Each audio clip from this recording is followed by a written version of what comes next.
আল্লাহ সুবহানাহু ওয়া তাআলার দরবারে লাখ কোটি শুকরিয়া ও সুজুদ যে আল্লাহ রাব্বুল আলামিন দুনিয়ার এই মুহূর্ত থেকে সমস্ত জরুরত কাজকে হেফাজত করে ভালোবেসে মোহাব্বত করে জান্নাতের বাগানে আসার জন্য বসার জন্য কিছু কথা বলার জন্য শোনার জন্য তৌফিক দান করেছেন সেই মহান মুনিব রব্বি করিম রহমানুর রহিম আল্লাহ জাল্লে শানুহুর দরবারে আমরা সকলে একসঙ্গে এক বাক্যে কালিমাতুশ শুকরিয়া যাপন করে নিচ্ছি।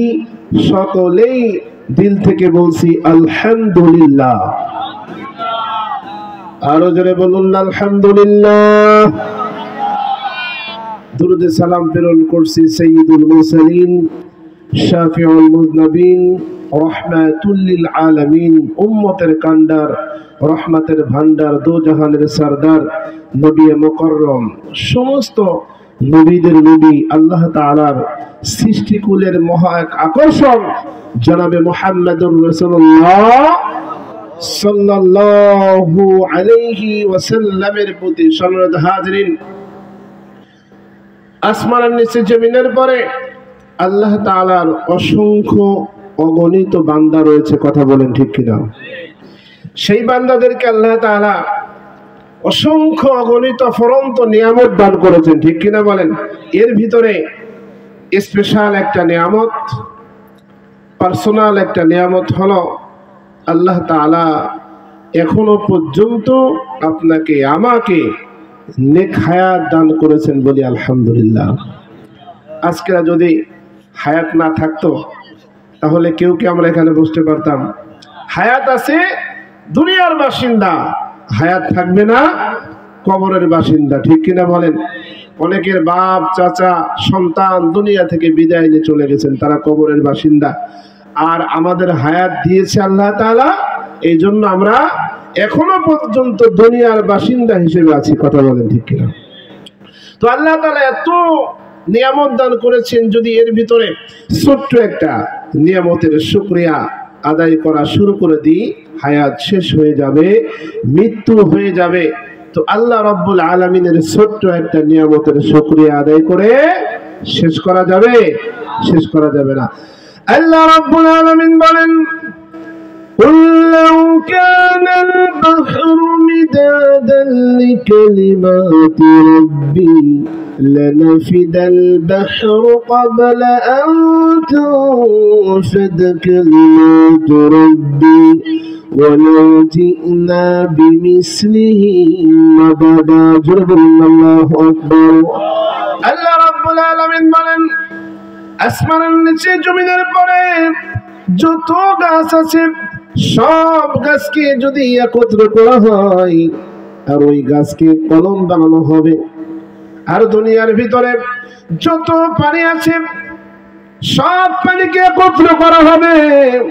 শুধু তাই না, আল্লাহ তাআলা চ্যালেঞ্জ করে দিলেন, সব পানির সঙ্গে আরো 7 সমুদ্র পানিকে অ্যাড করে দেওয়া হবে, ওই গাছকে কলম বানানো হবে, পানিকে কালির দ্বারাই পূরণ করা হবে।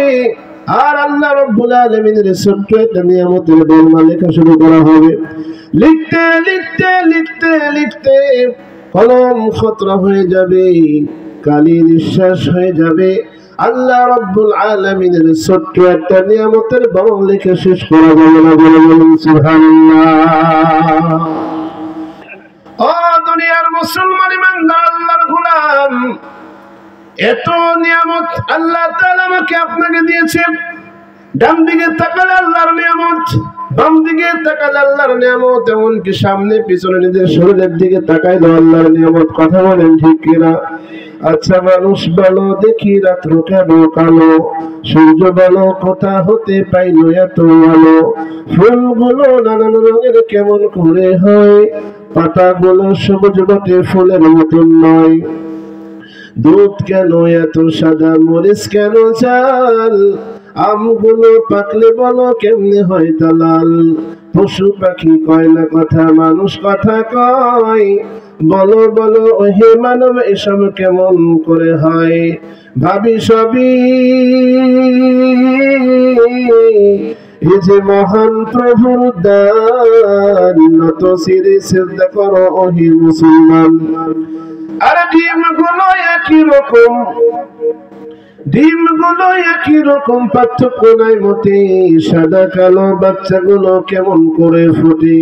আমরা সবাই বাস করি এই পৃথিবীর অঙ্গে, হাতের লেখা মুখের চেহারা মেলে না কারো সঙ্গে, আর মেলে না কলমের সেই বুড়ো আঙ্গুলের টিপ। ওরে এতে প্রমাণ হইল মহান আল্লাহ একজন আছেন। ঠিক কথা বলেন, ঠিক কিনা? ও দুনিয়ার মুসলমান ইমানদার আল্লাহর গোলাম, যে আল্লাহ তাআলা এত নিয়ামত আপনাকে দান করেছেন, সেই আল্লাহ রাব্বুল আলামিনের বেশি বেশি করে শুকরিয়া আদায় করতে হবে। সেই আল্লাহর কোরআনকে মানতে হবে, সেই নবীর হাদিসকে মেনে চলতে হবে। দুনিয়ার মুসলমান, বাক শক্তি আল্লাহ তাআলা দিলেন, শ্রবণ শক্তি আল্লাহ তাআলা দিলেন, দৃষ্টি শক্তি আল্লাহ রাব্বুল আলামিন দিয়ে দিলেন। যদি এই শ্রবণ শক্তি, যদি এই বাক শক্তি দিয়া আল্লাহর গুণগান না করে, আল্লাহর স্লোগান না দিয়া যদি কেউ বাপদাদার স্লোগান দিয়ে দেয়, ইন্না আযাবি লাশাদীদ, আল্লাহ রাব্বুল আলামিন বলেন আমার স্লোগান বাদ দিয়া যদি কেউ বাপের স্লোগান দেয়, আমার স্লোগান বাদ দিয়া যদি কেউ দাদার স্লোগান দেয়, আমার স্লোগান বাদ দিয়া যদি কেউ স্বামীর স্লোগান দেয়, আর আমি আল্লাহ রাব্বুল আলামিন যদি ওই বান্দাকে গজবের ভিতরে ফেলে দিই, এই বিশ্বের ভিতরে এমন কোন ডাক্তার, এমন কোন মন্ত্রী, মিনিস্টার নাই ওই বান্দাকে আযাব থেকে রক্ষা করবে। কথা বলেন ঠিক কিনা? এই জন্য বেশি বেশি করে আল্লাহর শুকরিয়া আদায় করব। কথা বলেন ঠিক কিনা? 5ই আগস্টের আগে শুকরিয়া আদায় করতে গেলেও সমস্যা হতো। কথা বলেন ঠিক কিনা? কিন্তু 5ই আগস্টের পরে এখন তার শুকরিয়া আদায় করতে গেলে সমস্যা আছে না নাই? এখন কি সমস্যা আছে? এখন সুবহানাল্লাহ বলতেও সমস্যা নাই, আল্লাহু আকবার বলতেও সমস্যা নাই। কিন্তু 5ই আগস্টের আগে আর নারায়ে তাকবীরের স্লোগান দিলে চৌকানি শুরু হয়ে যেত। কথা বলেন ঠিক কিনা? বেশি বেশি করে আল্লাহর শুকরিয়া আদায় করবেন মুসলমান, ঠিক আছে তো? আল্লাহর শুকরিয়া যত বেশি আদায় করবেন, ততই আল্লাহ তাআলা আমাদের পরে নিয়ামতকে বৃদ্ধি করে দিবে। কথা বলেন ঠিক কিনা? আলোচনা আমি এখনো শুরু করি না। আমি কোরআনুল কারীম থেকে, কোরআনুল কারীমে 114টা সূরা আছে। কয়টা সূরা আছে আপনারা সবাই জানেন তো? কয়টা সূরা? 114টা সূরা। এই সূরাগুলা নাজিল করেছে কার পরে? বিশ্বের শ্রেষ্ঠ মহামানব মুহাম্মদুর রাসূলুল্লাহ সাল্লাল্লাহু আলাইহি ওয়াসাল্লামের পরে এই সূরাগুলা নাজিল করেছেন। কথা বলেন ঠিক কিনা? নবীজি সাল্লাল্লাহু আলাইহি ওয়াসাল্লাম নবুয়ত পাওয়ার পরে 13 বছর কাটালেন কোথায় জানেন আপনারা? 13 বছর কাটিয়েছে মক্কায়। কোথায়? মক্কায়। 10 বছর কাটিয়েছে কোথায়? মদিনায়। আল্লাহর নবী সাল্লাল্লাহু আলাইহি ওয়াসাল্লামের পরে মক্কায় থাকা অবস্থায় যে সূরাগুলা নাজিল হয়েছে, সেই সূরাগুলা হলো মাক্কি সূরা। কথা বলেন ঠিক কিনা? মাক্কি সূরার একটা বৈশিষ্ট্য রয়েছে। মাক্কি সূরার ভিতর আল্লাহ তাআলা তাওহীদের কথা বেশি বলেছেন, রিসালাতের কথা আল্লাহ তাআলা বেশি বলেছেন, আখিরাতের কথা আল্লাহ তাআলা বেশি বলেছেন। মাক্কি সূরার বৈশিষ্ট্য, সূরাগুলা ছোট, এর ভিতরে আল্লাহ তাআলা এই কথাগুলো বললেন। নবীজি সাল্লাল্লাহু আলাইহি ওয়াসাল্লাম এই ইসলামের কারণে, এই কোরআনের কারণে, আল্লাহর দ্বীনের কারণে উনিও মক্কায় টিকতে পারলেন না। কথা বলেন ঠিক কিনা? মক্কায় টিকতে না পেরে হিজরত করে কোথায় চলে গেলেন? মদিনায় চলে গেলেন নবী আমার। মদিনায় যাওয়ার পরে আল্লাহর নবী সাল্লাল্লাহু আলাইহি ওয়াসাল্লামের পরে যে সূরাগুলা নাজিল হয়েছে, সেই সূরাগুলা হলো মাদানী সূরা। কথা বলেন ঠিক কিনা? মাদানী জিন্দেগিতে যে সূরা নাজিল হয়েছে সব কি মাদানী সূরা। মাদানী সূরার বৈশিষ্ট্য, মাদানী সূরার ভিতরে পারিবারিক জীবন, রাষ্ট্রীয় জীবন, সামাজিক জীবন, ইসলামী নীতি, সমাজনীতি, পররাষ্ট্রনীতি, একটা মানুষ পার্লামেন্ট চালাইতে যা দরকার এই আল্লাহ তাআলা মাদানী সূরার ভিতরে নাজিল করে দিয়েছেন। জোরে বলুন না সুবহানাল্লাহ। আরো জোরে বলুন না সুবহানাল্লাহ। সুবহানাল্লাহ বলতে ভয় করে নাকি? গুনাহ হয়? মমতাজের গান দেখে অনেক কাকারা চিল্লায় ওঠে, চিল্লায় না? ওর ভিতরে গজব আছে। কিন্তু ওয়াজের মঞ্চে এসে সুবহানাল্লাহ আলহামদুলিল্লাহ বললে আল্লাহ তাআলা আমলনামায় নেকি লিখে দেয়। সুবহানাল্লাহ বলুন। ওয়াজ বুঝতেছেন তো? তো এই যে সূরা 63 নম্বর সূরা মুনাফিকুন, কি সূরা? মুনাফিক নামটা পরিচিত নাম না? মুনাফিক নামটা পরিচিত নাম না? মুমিন সূরা কোরআনুল কারিমে আছে, মুমিনুন সূরা আছে না? কাফিরুন সূরা কোরআনুল কারিমে আছে না? মুনাফিকুন সূরা কোরআনুল কারিমে আছে। কিন্তু কাফিরুন সূরা কুল ইয়া আইয়ুহাল কাফিরুন সূরাটা অনেক ছোট না? দেখবেন অনেক ছোট একটা সূরা, কিন্তু মুনাফিকুন সূরাটা অনেক বড়। কেন? হে মারাত্মক এই মুনাফিকগুলা, কথা বলেন ঠিক কিনা? মুনাফিক খুব ভয়াবহ। এই সূরার তাফসিরে যেতে গেলে নবীজি সাল্লাল্লাহু আলাইহি ওয়াসাল্লামের জিন্দেগি একটা ঘটনা রয়েছে। মদিনায় হিজরত করে যাওয়ার পরে আল্লাহ রাসূলের সাথে মুমিন সাহাবীও থাকতো, মুনাফিকগুলাও থাকতো। মুমিনও থাকতো, মুনাফিকগুলাও থাকতো। আনসারী সাহাবীও থাকতো, মুহাজির সাহাবীও থাকতো।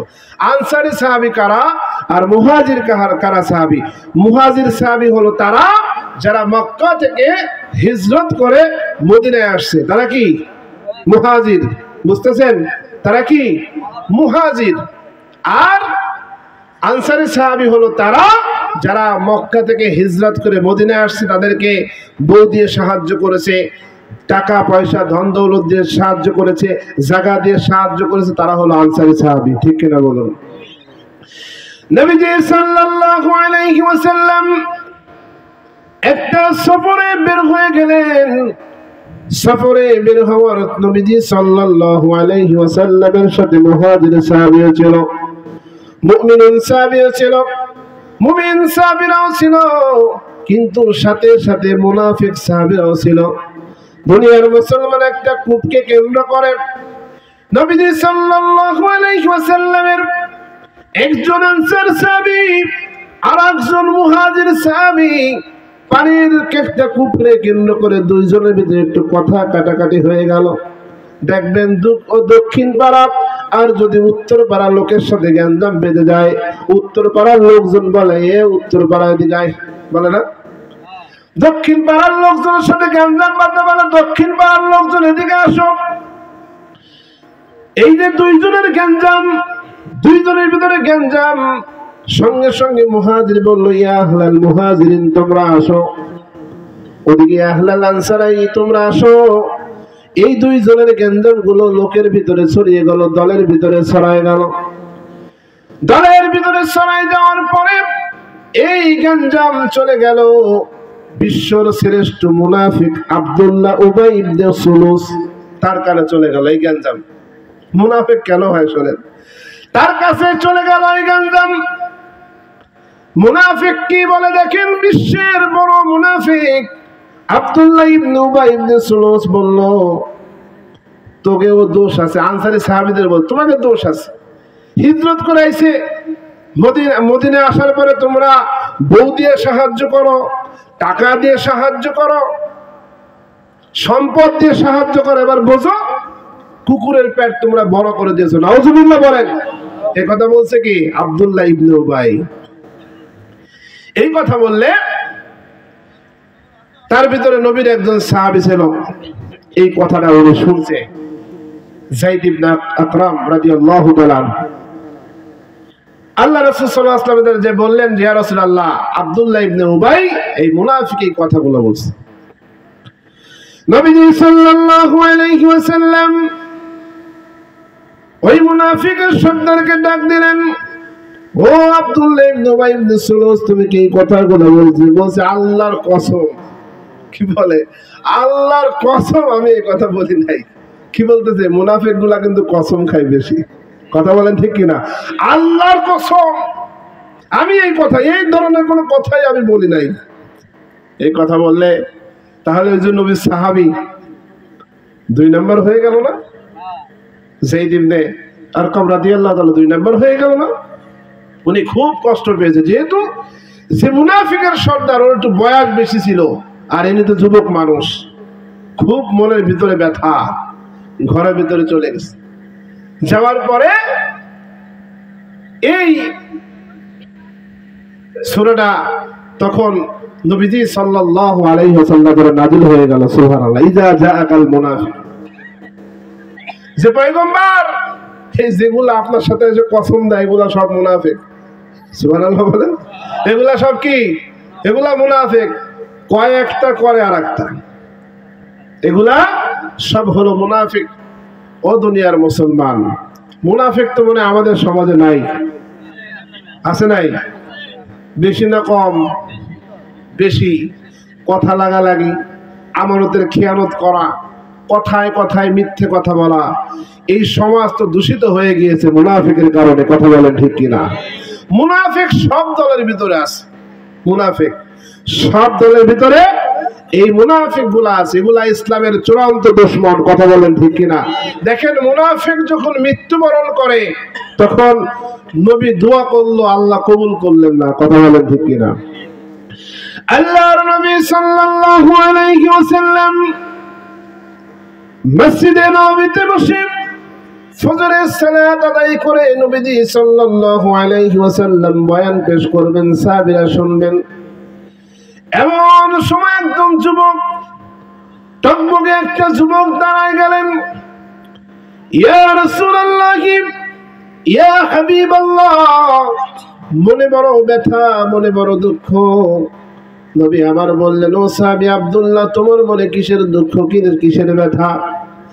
বলতেছেন, পয়গম্বর, আমার বাবা দুনিয়া থেকে চির বিদায় নিয়ে চলে গেছেন, এই জন্য মনে বড় ব্যথা। তবে হ্যাঁ পয়গম্বর, আমার বাবা একটু নসিহত করে গিয়েছে, এই মদিনায় যদি নবীর আগে আমার মৃত্যু হয়ে যায় তাহলে তুমি নবীর কাছে 3টা দরখাস্ত করবে। কয়টা দরখাস্ত? 3টা দরখাস্ত করবে। 1 নম্বর দরখাস্ত হলো, নবীজি সাল্লাল্লাহু আলাইহি ওয়াসাল্লাম আমাকে যখন গোসল করাবা তার কুদরতি হাত দিয়ে যেন আমার গায়ে একটু পানি ঢেলে দেয়। সুবহানাল্লাহ বলেন। কেন নবী আমার কেন পানি ঢালবেন? ও দুনিয়ার মুসলমান, আল্লাহ রাব্বুল আলামিনের দরবারে যদি আমার নবী দোয়া করে, সঙ্গে সঙ্গে আমার আল্লাহ তাআলা কবুল করে নেয়। সুবহানাল্লাহ। নবীর হাতে অনেক বরকত, নবীর শাহাদাতের আঙ্গুল এমন মুজিজা আল্লাহ রাব্বুল আলামিন দিয়ে দিলেন, আকাশের চন্দ্রকে 2 খণ্ড দিয়ে হয়ে বলার সঙ্গে সঙ্গে চাঁদ কিন্তু 2 খণ্ড হয়ে গেল। সুবহানাল্লাহ বলেন। নবীজি সাল্লাল্লাহু আলাইহি ওয়াসাল্লাম এতিম নবী আমার, দোলনায় শিশু নবী, দোলনার ভিতরে আল্লাহর নবী সাল্লাল্লাহু আলাইহি ওয়াসাল্লাম শিশু বয়স থেকে চাঁদের সঙ্গে এতিম নবী খেলাধুলা করতেন। কথা বলেন ঠিক কিনা? আব্দুল মুত্তালিবের একবার দেখলেন চাঁদ একবার এদিকে চলে যায়, আর একবার চাঁদ ওদিকে চলে যায়। আব্দুল মুত্তালিব ব্যাপারটা বুঝতে পারল না, এসে দেখে এতিম নবী নবীর খেলার সাথে নাই। এতিম নবী একবার হাতখানা চাঁদের দিকে তাকায়, হাত একবার এই দিকে দিয়ে দেয়, চাঁদ এই দিকে চলে যায়। সুবহানাল্লাহ। আর একবার হাত এই দিকে দেয়, চাঁদ আবার এই দিকে চলে যায়। এই হাতের অনেক বরকত, ওই হাত দিয়ে যেন একটু পানি দিয়ে দেয়। 2 নাম্বার হলো পয়গম্বর বাবা আমার নসিহত করেছেন। কি নসিহত করেছেন? 2 নাম্বার হলো, আমার বাবা দুনিয়া থেকে বিদায় নিয়েছে, আমার বাবার কাফনের কাপড় আপনার একটা জুব্বা দিয়ে দিয়ে। কি চাইছে? নবীর কাপড় চাইছে। কেন চাইলো? নবীর কাপড়ে এমন বরকত, যদি এই কাপড় লাগায় যদি কেউ কবরে যায় তাহলে মাটির চাপ তাকে দিবে না। সুবহানাল্লাহ বলুন। নবীর জুব্বার বরকত আছে না নাই? 3 নাম্বার হলো, ও পয়গম্বর, 3 নাম্বার নসিহত হলো, আমার বাবাকে যখন কবরে রাখা হবে ও নবী আপনি একটু সঙ্গে থাকবেন, আপনার বরকতে হতে পারে আমার বাপের জীবনের গুনাহ আল্লাহ মাফ করে দেবে। ওমর ইবনুল খাত্তাব রাদিয়াল্লাহু তাআলা আনহু দাঁড়ায় গেলেন, তোমার বাবার পরিচয় কি? তোমার বাবার পরিচয় কি? তখন বলল, আমার বাবার পরিচয় হলো আমার বাবা নবীর পিছনে নামাজ পড়তো, নবীর সঙ্গে একসাথে খানা খাইতো। আমার বাবা নবীজির সঙ্গে সফর সঙ্গী ছিল। আমার বাবার নাম হলো আব্দুল্লাহ ইবনে উবাই ইবনুল জুলুস ইবনে সুলুস। ওমর বলল, এরে বেটা, তোর বাবাদের টাটকা মুনাফিক। কি বলল? তোর বাবাদের টাটকা মুনাফিক। ইয়া রাসূলুল্লাহ, তিনটা দরখাস্ত আপনি কবুল করে নিলেন, এ তো পাক্কা মুনাফিক। মদিনায় আপনাকে খুন করার জন্য খাবারের সাথে যে লোক বিষ মিশাইলো সে হলো আব্দুল্লাহ ইবনে উবাই। আপনারে মারার টার্গেট নিয়েছে সে হলো আব্দুল্লাহ ইবনে উবাই। দিনের দিন প্রচারের কাজ করেছেন, তলে তলে মুনাফিকি করেছে আব্দুল্লাহ ইবনে উবাই। কার জানাজা আপনি পড়বেন? কার জানাজা পড়তে যাবেন? কারে জুব্বা লাগায় দিবেন? জুব্বা রাসূল খালি খালি দেন নাই। জুব্বা রাসূল খালি খালি দেন না। রাসূল তো দয়ার নবী, কথা বলেন ঠিক কিনা? রাসূল জুব্বা দিয়েছেন নবীজি সাল্লাল্লাহু আলাইহি ওয়াসাল্লামের চাচা হযরতে হামজা রাদিয়াল্লাহু তাআলা আনহু, ওনাকে শহীদ করা হয়েছে না, আপনারা জানেন? ওয়াহশী রাদিয়াল্লাহু তাআলা আনহু উনি তখন ইসলাম কবুল করেন নাই, ওয়াহশী তাকে শহীদ করে দিয়েছে। হামজা রাদিয়াল্লাহু তাআলা আনহু যখন শহীদ হয়ে গেল তখন সবাই কাপড় চোপড় দিয়ে শাহাদাত যারা বরণ করেছে তাদের কাপড়ের ব্যবস্থা করলো, কিন্তু হামজা রাদিয়াল্লাহু তাআলা আনহু একটু মোটা তাজা ছিলেন, এই জন্য কাপড়ে একটু শর্ট হয়ে গেল। এই কাপড়টা পূরণ করছিল আব্দুল্লাহ ইবনে উবাই। আল্লাহ রাসূলের কোন মুনাফিকের কাছে দিনা থাকবে নাকি? জোরে বলুন, দিনা আল্লাহ রাসূল থাকবে না, শোধ করে দিয়েছেন। দুনিয়ার মুসলমান ইমানদার আল্লাহর গোলাম, এই মুনাফিক ভয়ঙ্কর মুনাফিক। আমার নবী জানাজা পড়ানোর জন্য গেলেন। নবীজি সাল্লাল্লাহু আলাইহি ওয়াসাল্লাম আল্লাহু আকবার দিয়ে হাত উঁচু করবেন, এমন সময় জিবরাইল আলাইহিস সালাম নাজিল হয়ে গেলেন। পয়গম্বর, একবার নয়, দুইবার নয়, 70 বার যদি আপনি জুব্বা দান করেন, একবার নয়, দুইবার নয়, 70 বার যদি আপনি জানাজা পড়ান, 70 বার যদি দোয়া করেন, আল্লাহ রাব্বুল আলামিন এই মুনাফিকের দোয়া আল্লাহ কবুল করবে না। ঠিক কিনা বলেন? মুনাফিক গুলো ভয়ঙ্কর। আমার বাংলার জমিন থেকে এই মুনাফিক গুলা সাক্ষী দিয়ে দিয়ে কোরআনের পাখি সহ ফাঁসির মঞ্চে ঝুলিয়েছে এই মুনাফিক গুলা, কথা বলেন ঠিক কিনা? 96% মুসলমানের দেশে বাংলাদেশে কোরআনের পাখিকে হত্যা করেছে এই মুনাফিক গুলো, সাক্ষী দিয়ে, কথা বলেন ঠিক কিনা? মতিউর রহমান নিজামী সাহেবকে, মোল্লা কাসিম আলীকে, মুজাহিদ ভাইকে, কাদের মোল্লাকে এই মুনাফিক গুলা মিথ্যা সাক্ষী দিয়ে তাকে দুনিয়া থেকে বিদায় করে শহীদ করা হয়েছে, কথা বলেন ঠিক কিনা? বাংলার জমিনে মুনাফিকের জায়গা হবে না। মুনাফিক গুলো ইসলামের চূড়ান্ত দুশমন, তলে তলে কাটে, ঠিক কিনা? হুজুরের পিছনে নামাজ পড়ে, হুজুরের পিছনে নামাজ পড়ে, কয় আরে হুজুর করে ওই দল করে, আছে না এরকম লোক? আমাকে হুজুর জামাত ইসলাম করে, বলেন এরকম সমালোচনা করে না? এগুলা কি ভালো লোক? এগুলা হচ্ছে টাটকা মুনাফিক। এগুলা হলো ইসলামের চূড়ান্ত দুশমন। দুনিয়ার মুসলমান বদরের যুদ্ধ তো আর পাবেন না, পাবেন নাকি? বদরের যুদ্ধ পাওয়া যাবে? যাবে না। উহুদের যুদ্ধ আর পাওয়া যাবে না। কিন্তু এই জামানায় বাতিলদের সাথে যদি যুদ্ধ করা যায় ইখলাসের সাথে, তা আমার আল্লাহ রাব্বুল আলামিন সেই বদরের শাহাদাতের মর্যাদা আল্লাহ দান করে দিবেন, কথা বলেন ঠিক কিনা? অনেক লোক বলে যে আপনারা এই মুনাফিক গুলা বলে অন্যান্য হুজুররা তো অনেক ভাবে চলে, আপনারা এই দল করেন কেন, আর এই পথে কেন চলেন? কেন কোরআন হাদিসের কথা একটু চাপায় দানি বাই দিয়ে কথা বলা যায় না? বলে কিনা? এগুলাকে মুসলমান দেখেন, যারা ইসলামপন্থী, যারা হকপন্থী মুসলমান, তাদের গলায় থাকে ফাঁসির দড়ি, সামনে থাকে বালাখানা, কথা বলেন ঠিক কিনা? গলায় থাকে কি? ফাঁসির দড়ি, আর সামনে কি থাকে? বালাখানা। যারা হকপন্থী মুসলমান ইসলামের জন্য ফাঁসির মঞ্চে ঝুলবে, ইসলামের জন্য বুকের তাজা রক্ত দিয়ে দিবে, ইসলামের জন্য গুলি খাবে, কিন্তু বালাখানায় ঢুকতে রাজি না, কথা বলেন ঠিক কিনা? ও মুসলমান, ইমান অত সহজে বাংলার জমিনে আসে নাই। ইমান আমরা তো মার পেটের থেকে পরে ইমান পাইছি, ইমানের মর্যাদা আমরা বুঝি না। কথা বলেন ঠিক কিনা?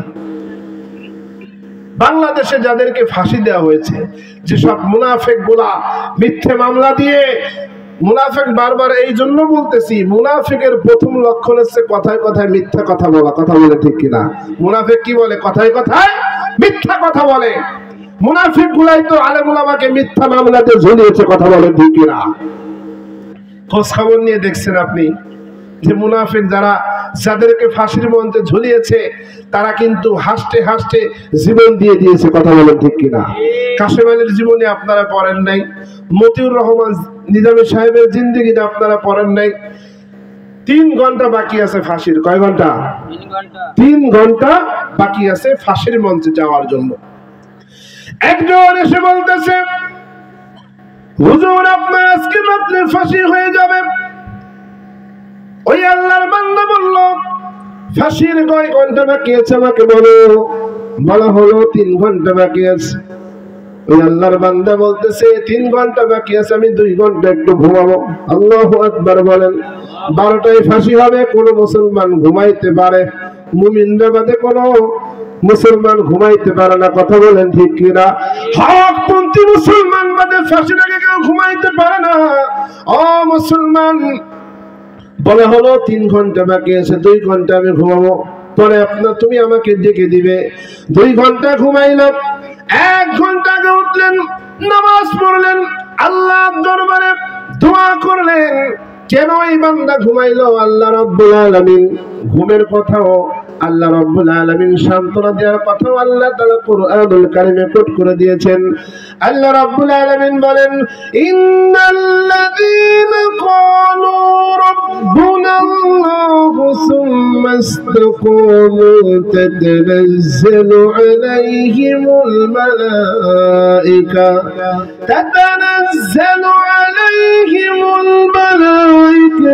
আল্লা তাখাফু ওয়া লা تحزنوا وأبشروا بالجنة التي كنتم توعدون.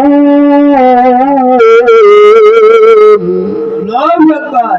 الله رب العالمين বলেন, إن الذين قالوا ربنا الله, নিশ্চয় যারা বলে আমাদের রব একমাত্র আল্লাহ, আমাদের রবকে, যারা বললেন না আমাদের রবকে, নিশ্চয় যারা বলে আমাদের রব একমাত্র আল্লাহ, রবকে স্বীকার করার কারণে যাদের পরে 44 জারি করা হয়েছে, আল্লাহর দ্বীনকে মানার কারণে যাদের পরে স্টিম রুলার চালানো হয়েছে, আল্লাহর দ্বীন মানার কারণে যাদেরকে ফাঁসির মঞ্চে ঝুলানো হয়েছে, আল্লাহর দ্বীন মানার কারণে যাদেরকে লগি বইটা দিয়ে দুনিয়া থেকে শহীদ করা হয়েছে, এত জুলুম, এত অত্যাচার, এত জুলুম স্টিম রুলার চালানোর পরে যারা সুন্নাস্তাকামু, যারা এত বিপদ আসার পরও এই রাস্তায় ইস্তেকামত থাকবে, তাদের মৃত্যুর সময় আল্লাহ বলেন, তাতানাজ্জালু আলাইহিমুল মালায়েকা, আসমান থেকে স্পেশাল ব্রাঞ্চের 500 ফেরেশতা হাজির হয়ে যাবে।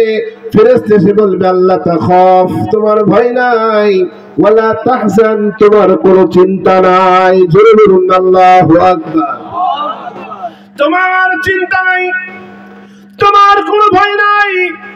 যারা তোমাকে মিথ্যা মামলা দিয়েছে, যারা তোমাকে মিথ্যা কথা বলে ফাঁসির মঞ্চে ঝুলাইতে যাবে, দুনিয়ার কোন স্বার্থের কারণে তুমি জীবন দিচ্ছ না, দুনিয়ার কোন স্বার্থের কারণে তুমি জীবন দিচ্ছ না, তুমি জীবন দিচ্ছ আল্লাহর দ্বীন বাস্তবায়ন করার জন্য, আল্লাহর দ্বীন কায়েম করার জন্য তুমি জীবন দিচ্ছ।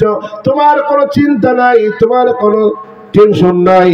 ও আবশিরু বিল জান্নাহ, ওই যে ফাঁসির দড়ি দেখতেছো, ফাঁসির দড়িতে ঝুলতে দেরি আছে, আল্লাহ তাআলা জান্নাতে ঢুকতে দেরি নাই। সুবহানাল্লাহ, জোরে বলুন না সুবহানাল্লাহ। যে সামনে যে ফাঁসির মঞ্চ দেখো, যে ফাঁসির দড়ি দেখতেছো, এটা তুমি দ্বীন কায়েমের জন্য, বাংলার জমিনে ইসলাম প্রতিষ্ঠিত করার জন্য, পার্লামেন্টে কোরআন ঢুকানোর কারণে তুমি ফাঁসির মঞ্চে ঝুলতেছ। তোমার কোনো চিন্তা নাই, তোমার কোনো টেনশন নাই। ফাঁসিতে ঝোলা ঝুলতে দেরি আছে, আল্লাহ তাআলার জান্নাতে ঢুকতে দেরি নাই। জোরে বলুন সুবহানাল্লাহ। এই জন্য ফাঁসিতে যাওয়ার আগে 2 ঘন্টা ঘুমায়। কথা বলেন ঠিক কিনা? যদি আমার ফাঁসি হইতো আর যদি আপনার ফাঁসি হইতো, ঘুম তো হারাম, ঠিক কিনা? জজ সাহেব যেদিনকার রায় দেবে অমুক দিনকার ফাঁসি, ওদিনকার তো দুনিয়াবি হারাম, ঠিক কিনা বলেন? কিন্তু তাদের ঈমান ছিল মজবুত, তাদের ঈমান ছিল, ইখলাসের ঈমান ছিল তাদের দিলের ভিতরে তো আল্লাহর ভয় ছিল, তাদের দিলে তো তাকওয়া ছিল। এই জন্য দুনিয়ার কোন মন্ত্রী, দুনিয়ার কোন এমপি, কোন নাস্তিককে তারা ভয় পায় না। কথা বলেন ঠিক কিনা?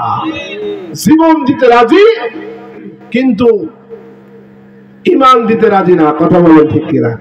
কিন্তু যারা ফাঁসির মঞ্চে ঝুলাইছে, যারা ফাঁসি দিয়েছে, মিথ্যে মামলা দিয়েছে, এগুলা সব মুনাফিক। কথা বলেন ঠিক কিনা? যদি ভালো মনে করেন আপনারও খবর আছে। কথা বলেন ঠিক কিনা? মুনাফিকের যে সাপোর্ট করে ওইটাও মুনাফিক। কথা বলেন ঠিক কিনা? যে হত্যাকারীকে সাপোর্ট করে ওটাও হত্যাকারী। আমার বাংলার জমিনে এই মুনাফিক গুলা অনেক মা বোনের কোল খালি করে দিয়েছে। কথা বলেন ঠিক কিনা? দুনিয়ার মুসলমান এই জন্য মুনাফিকের খাতায় নাম দেয়া যাবে না। মুনাফিকের খাতায় নাম দিলে তো অবস্থা খারাপ, ঠিক কিনা? নবীর শাফায়াত পাবেন না, মৃত্যুর সময় জবানে কলমা নসিব হবে না। দুনিয়ার